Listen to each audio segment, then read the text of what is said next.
Hello, this is a disclaimer and you're requested to read it very carefully before you continue to the other lectures in this course.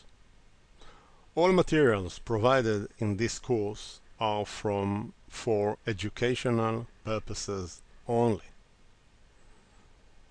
These materials, for that matter, including, among others, MT4 exe file, configuration files, meaning ini files, demonstrations, recommendations, analysis, all written material, and all spoken material.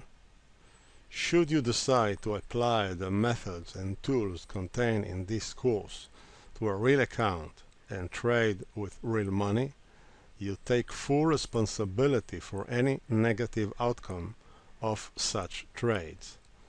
By continuing to learn this course, you agree that under any circumstances you will not have any claims against the instructor of this course. You are warned to trade only with your risk money.